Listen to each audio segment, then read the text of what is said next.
Par rapport à l'opposition, il va lui manquer 15 jours de travail. Et concernant le numéro 10, c'est très important, Hubble du Villiers. C'est l'un des premiers professionnels que j'ai vu, c'est Jean-Michel Bazir. Bien évidemment, la question que je lui ai posée concerne la corde. Il m'a dit, écoutez, c'est vrai qu'il est un peu meilleur corde à gauche, mais aujourd'hui, à Mêlée-du-Maine, à droite, ça devrait passer.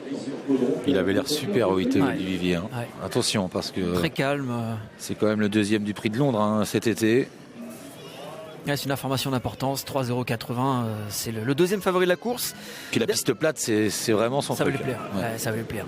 Attention au cas lui, mais il faudra battre Indy de Gire qui reste sur 2 succès. Je vous propose d'ailleurs de revoir le dernier. C'était l'étape de Saint-Malo. Oui, il a gagné la première étape d'Amiens, il avait gagné ensuite à Toulouse, puis la dernière à Saint-Malo. Il reste sur 2 victoires dans les quintés. À Saint-Malo, il avait été très bon à Indy de Gire pour s'imposer dans un bon lot. Il devançait Kataki de Wallis, qui est quand même pas n'importe qui. Y de Ceylan, qui finissait fort, qui avait été la vedette du GNT l'année dernière. Et il gagnait bien. C'est un super cheval. Benjamin Rochard le connaît par cœur. L'écurie de Marc Sassier est en très grande forme, je dirais, constante. Et en plus, ils sont à une dizaine de minutes d'ici. Donc c'est important pour eux, j'imagine, de bien faire. Stéphane, on va parler de Gilles Viva. Oui, alors Julien Raffestin va mettre un point d'enraînement et ensuite on va pouvoir faire l'interview. Et j'espère après, pourquoi pas dans la foulée, je pense qu'on va se croiser, voir Marc Sassier. C'est bon, tout va bien Julien? Hop, on va laisser passer Anthony Marié. Comment ça se présente Julien pour cette épreuve du GNT avec votre cheval? Le cheval il a bien travaillé récemment. Voilà, et j'aurais préféré avoir une course en plus. Maintenant, il a donné satisfaction au travail. Il a plu à Eric au hit. Voilà, j'espère le voir être dans les 5 premiers. L'idée, c'est de partir vite? Partir vite, non. Il faut qu'il rentre dans sa course, mais il va pas partir à 100 à l'heure, mais il va partir. Mais c'est vrai qu'on n'est pas avantagé de ne pas être beaucoup devant. Les chevaux de 25 mètres vont tout de suite être là, donc c'est pas forcément un avantage. Maintenant, Eric, il va gérer ça, à lui de voir. Mais on peut lui faire confiance. Ah, on peut lui faire confiance, j'espère. Et merci Julien.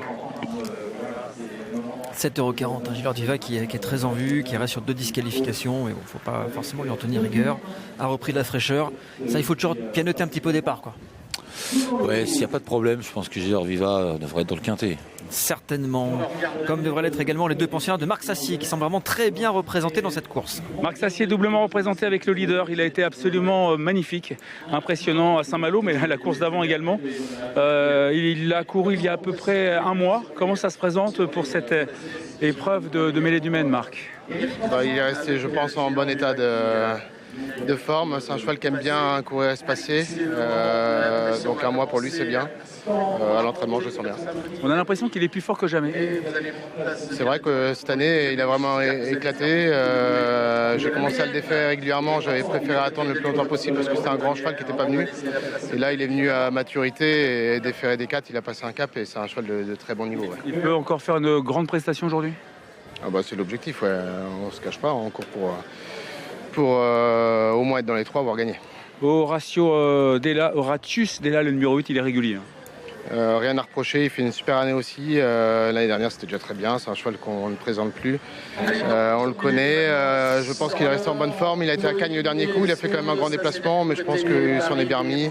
La perf de l'autre jour était très bonne, celle d'avant aussi, donc il a une bonne chance pour être dans les places aussi. À droite? Il a été 3e à Toulouse, mais là ça tourne mieux qu'à Toulouse, donc pas de problème. Ok, merci Marc. De bonnes chances pour Marc Sassier dans cette course. Ce sont mes 2 préférés. Ouais, il pourrait même être 1 et 2 si vraiment ça va bien se passer. Pourquoi pas. Aubryon Colmy n'est pas tous les jours pas tout simple, mais c'est un cheval qui a des moyens.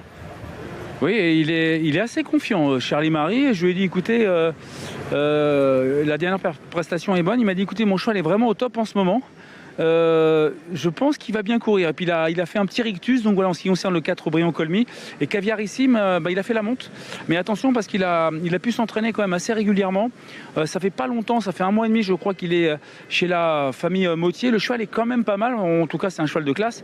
C'est le seul 57 courses qui a fini tout près de Cocktail du Dain. C'est une référence. Donc le cheval est peut-être pas au top, mais il s'est entraîné régulièrement. Et donc il est quand même pas mal pour cette rentrée. Donc attention à ce numéro 5. Il faut s'en méfier, ça peut suffire pour une petite place? Oui. Si ça fait 1 mois et demi déjà que Mathieu Mautier l'a récupéré, il est vaillant, hein. Il est même allant. Ah, il est allant, il en veut, ouais. Là, il a un peu de gaz, là, Il est frais. Ouais, mais beaucoup, il est très frais là. Il est très frais, hein. Il passe devant nous. Ah, il faut le canaliser un peu, hein. Ah, il y a l'ambiance qui monte.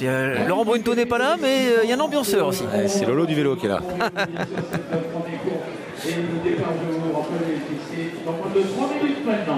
Bon, les principaux favoris ont fait des hits tout à l'heure qui étaient quand même convaincants. Ah ouais. Regardez, même Hip Hop au fort, hein, il boxe lui, regardez. Ah ouais.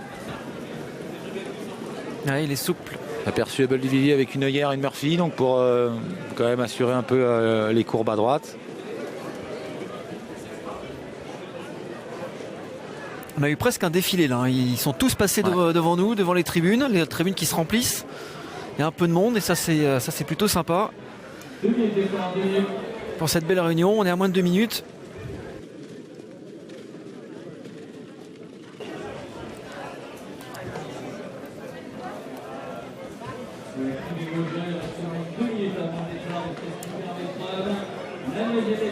Le temps est un peu couvert, mais voilà, il y a eu un petit peu de pluie ce matin, mais ça va peut-être le faire pour la journée. Il fait un peu plus de 20 degrés. Donc les conditions sont extra pour les chevaux. Ouais, ni trop chaud ni trop froid, les conditions sont parfaites. Les chevaux commencent à se regrouper. Alors un petit point sur les cotes, Indy Gear 2,70 €, hein. Toujours beaucoup d'argent, tout comme sur Hubble du Vivier, avec les propos rassurants sur la corde. 3,70 €, 7,40 € sur les chances de Gilord Viva, très en vue également. Horatius Della 8,70 €. Voilà pour les concurrents les plus en vue et c'est logique. On a semble-t-il quand même des bons points d'appui dans cette course. Bien sûr, c'est une course, peut tout arriver, mais voilà, en faisant le papier, il y a des points d'appui qui semblent être solides. On a l'impression qu'Indy Gear, par exemple, serait quand même la grosse surprise de ne pas le voir dans les 5 premiers, Julien. Même Horatius Della qui fait toutes ses courses, même s'il n'a pas le bon parcours, on se dit qu'une 4-5e place, il peut le garder, quoi. Il est un peu plus régulier qu'à une époque quand même. C'est ça. Il est devenu très régulier. C'est vrai qu'il n'y a pas non plus trop de fausses notes le concernant là, ces derniers temps. Allez, 30 secondes environ avant le départ de cette 9e étape du GNT.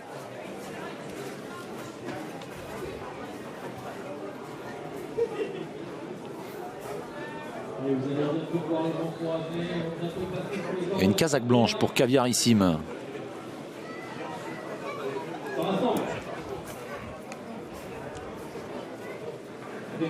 Jean-Michel Bazir qui va partir lancer à la corde avec Hubble du Vivier. Et c'est parti pour cette 9e étape du Grand National du Trot avec un super départ pour Hubble du Vivier au 2e échelon. Indy Gear est bien parti également et va tout de suite tenter de revenir sur les chevaux de tête avec un bon départ également de Gilord Viva tout à l'extérieur qui s'installe aux commandes. Il est parti fort tout comme Caviarissime et Aubryon Colmy qui est parti sur la bonne jambe et qui se retrouve en 3e position. Le peloton est très étiré pour se diriger vers le premier tournant. Il y a pas mal de rythme de train depuis le départ, toujours sous l'impulsion des mêmes avec Gilord Viva qui a pris un bon départ, qui s'est installé en tête. Caviarissime qui fait un petit peu les extérieurs, qui est obligé de faire quelques efforts. Aubryon Colmy est en 3e position. Ensuite on retrouve Issa du Marga. Issa du Margas qui est en 4e position en léger retrait du trio de tête. Il y a ensuite Instandam devant Indy Gear, Hubble du Vivier en léger retrait accompagné par Je Rêve Dubois, Gazelle de Val ou encore Horatius Della. Ils vont sortir du premier tournant et Eric Raffin a décidé de faire du train avec Gilord Viva. Les concurrents qui vont débouler dans la ligne droite une première fois dans un instant avec Gilord Viva qui est toujours en tête. Dans son dos désormais, Caviarissime a réussi à prendre son dos et à prendre la corde, à faire un peu moins les extérieurs. On n'est pas trop mal placé également avec Issa du Marga, avec Aubryon Colmy également qui est sur une 3e ligne côté corde. Où est le favori Indy Gear, il voyage plutôt pas mal en 6-7e position au sein du peloton. Ils sont quasiment en file indienne pour passer devant les tribunes avec Gilord Viva qui fait du train, Caviarissime 2e, Aubryon Colmy 3e, Issa du Margas en 4e position. Instandam se rapproche, il vient maintenant 4e avec dans son sillage le maillot jaune du tournoi Indy Gear, casaque orange qui est bien placé à quelques longueurs. Il y a Hubble du Vivier, un autre favori devant Je Rêve Dubois, Horatius Della et Gazelle Duval. Hino du Lupin est encore à l'arrière. Hippopofort est en retrait. Il y a quelques concurrents qui sont très très loin. Gaspard de Brion qui fait une rentrée idéale du Chêne également, ou encore Gaspard d'Angis. Ça est terminé de leur chance. Hippopofort est assez loin également, tout comme Paladeval. Hino du Lupin est encore en course, mais assez loin de la tête. Et toujours beaucoup de rides. Et toujours Gilord Viva d'ailleurs qui anime les débats. Le bon parcours pour Caviarissime qui a pu peut-être un peu souffler dans son dos, tout comme Aubryon Colmy qui est bien placé. Belle du Vivier au galop. Belle du Vivier qui se montre fautif alors que Jean-Michel Bazir venait de lancer Horatius Della, fautif également. Il perd du terrain, il perd le contact. Horatius Della, il est toujours au galop et va être disqualifié. Belle du Vivier a été remis lui et tente de revenir en course, mais à 1000 mètres de but maintenant, c'est toujours Gilord Viva qui mène. Contrairement à Horatius Della qui va certainement être disqualifié, Gaspard de Brion a été disqualifié. On arrive bientôt au bout de la ligne opposée. Il reste un peu moins de 1000 mètres à parcourir. Gilord Viva qui est toujours en tête. À son extérieur, Indy de Gire qui est venu assez facilement. Stendham essaye de rester au contact des chevaux de tête. Caviarissime est toujours derrière, tout comme Aubryon Colmy, et ça devient un petit peu plus compliqué pour un concurrent qui rétrograde, contrairement à Je Rêve du Bois qui en fait pas mal de terrain. Un Stendham a plafonné alors que Caviarissime a du mal à suivre également. Ils vont bientôt sortir du tournant. Indy Gire, le favori de cette course, qui se rapproche, qui vient maintenant à hauteur de Gilord Viva. En retrait, il y a Aubryon Colmy, les autres sont plus loin. Je Rêve du Bois s'annonce. Hino du Lupin également. Belle du Vivier va tenter de revenir alors qu'il reste maintenant 300 mètres à parcourir, et c'est le moment choisi par Benjamin Rochard pour passer à l'attaque avec Indy Gire qui prend le meilleur maintenant sur Gilord Viva qui se défend bien en deuxième position mais qui ne peut rien face à Indy Gire. En retrait, il y a Aubryon Colmy qui lutte avec Je Rêve du Bois, Hino du Lupin et un peu plus loin Hubble du Vivier, mais c'est toujours Indy Gire qui a nettement le meilleur et qui file vers un nouveau succès dans ce GNT 2025. Indy Gire remporte les étapes de mêlée du Maine. La deuxième place pour Gilord Viva devant Je Rêve du Bois, Hubble du Vivier, Aubryon Colmy et Hino du Lupin. Troisième étape du GNT consécutive pour le maillot jaune, pour Indy Gire, une quatrième victoire dans le GNT cette année. Le favori s'est imposé très plaisamment. La deuxième place pour l'animateur Gilord Viva, la troisième pour Je Rêve du Bois qui a bien terminé, la quatrième arrachée par Hubble du Vivier qui fait un truc après sa faute, et la quatrième conservé par Aubryon Colmy. Tout de suite, l'entraîneur Marc Sassier à vos côtés, Stéphane. Oui, très entouré, Marc. C'est un grand moment, c'est un super cheval, c'est un grand moment, c'est une super année pour vous et pour le cheval. C'est magnifique.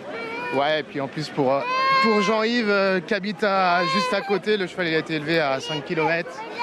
Là, il y a tous les proches de Jean-Yves et tout, il y a toute la famille. Donc c'est sympa, c'est des belles courses, ouais. Il a été absolument impérial avec un Benjamin Rochard qui s'est vite rapproché de la tête en face. Bah, comme souvent, il a bien démarré, c'est ce qui fait qu'il est tout de suite dans le coup. Il peut rendre 25 mètres parce qu'il sort bien du fil. Puis là, ça s'est bien mis parce que devant les tribunes, il y a des bisous autour de vous, sur vous aussi. Il a pu se faire ramener un petit peu quand même. Ça lui a profité pendant 300-400 mètres d'un dos là, avec un Stendham qui est venu devant les tribunes. Et puis après, il a fait quand même le boulot parce qu'il est sorti aux 1000 mètres. Il fallait être bon pour faire l'extérieur de Gilord Viva parce que Gilord Viva, c'est quand même pas le premier venu. J'avais peur dans l'année tournante, je me suis dit, on va peut-être être battu parce que l'autre avait la corde et c'est un super cheval. Et puis encore une fois, il a été super. Ouais. Il est impérial cette année. Ouais, et puis il a vraiment passé un cap. Moi, à l'entraînement, en ce moment, je le sens vraiment superbe. C'est un plaisir à travailler. Il a pris de la force, il est bien dans sa tête. Voilà, faut qu'on en profite tant qu'il est bien. Il faut que nous, notre travail, c'est pas de le rendre meilleur, c'est juste de le maintenir comme ça. La suite? Le GNT dans un mois, enfin dans l'Isieux, la prochaine étape à mon avis. Hein. Maintenant, on est parti à faire ça. Et puis ça a l'air de bien marcher, donc on continue. Merci, bravo Marc. Ouais, ça se passe plutôt bien cette quête du maillot jaune et qui est confortée sur ses épaules. Voilà pour l'arrivée de cette 9e étape du Quintet. 7, 2, 6, 10 et 4. On continue le débrief sur Racing. À tout à l'heure.